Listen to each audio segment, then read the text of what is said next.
we should never fear anybody except God. And we have kept saying this through this series of ungodly soul ties. We should not fear anyone except God.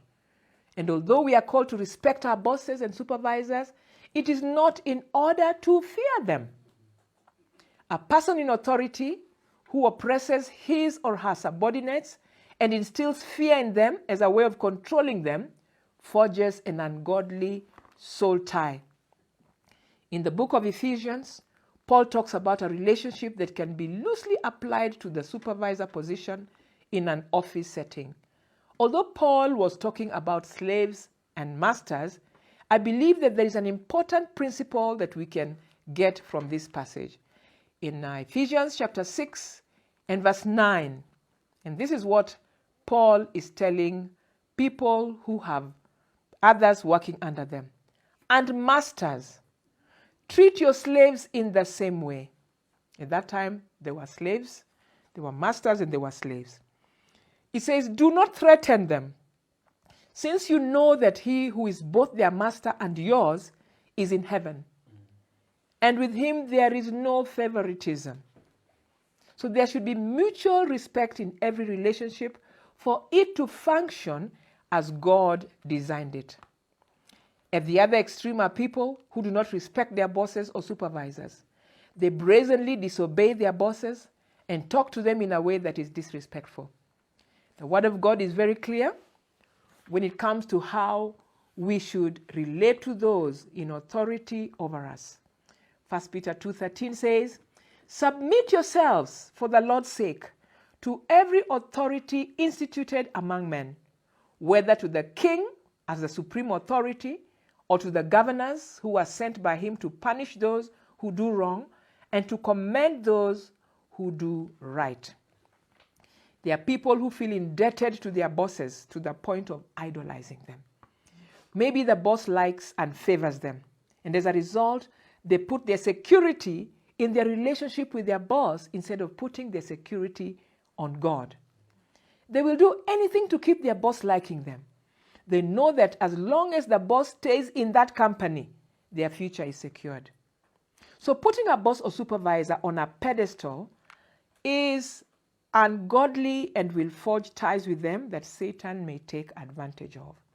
In any relationship where the laws or the Word of God is contravened, we end up having ungodly soul ties. There is a lady, I'll call her Christine, which is not really her name, a young Christian lady who attended one of my teachings on breaking ungodly soul ties. And after talking with her, it shed some light on this very topic of boss-employee relationships. As soon as Christine had graduated from college, she started looking for a job. One day, her mother told her to go and meet a certain man who was going to interview her for a job opportunity. This man happened to be a good friend of her parents, and the interview went very smoothly, and she was offered the job soon after that. Christine's family was, of course, very, very grateful to this man for offering her a job. And Christine was also very qualified for the job, so it really was not a favor that he did to her. She was very qualified for this job that was offered to her. But she did not really think that she got it from merit.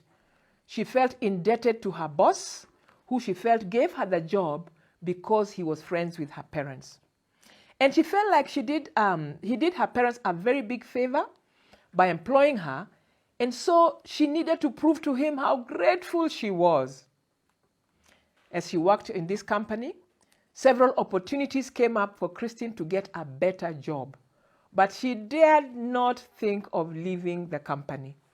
She knew that as long as her boss was with the company, he would never fire her. So even if she saw another job that would pay her more, she would not take it. She also felt like if she left the company, her boss would think that she was very ungrateful for what he had done for her. I remember that she was part of the group that prayed to break an ungodly soul tie with her boss, which she did. And after about 2 weeks, Christine applied for another job, and she got it. When she told her boss about it, he was very happy for her. and told her that the door was always open if ever she wanted to come back and work with them. Why did that happen? Because she broke that ungodly soul tie with him. Amen. So an ungodly soul tie with her boss had kept Christine from moving ahead in her career. God never intended for us to feel like we owe another human being anything for being what we are or for having what we have. Every good and perfect gift comes from God, and it is to him that we owe our allegiance. God uses other human beings to bless us, but this is not intended to cause us to look up to them as our sole provider.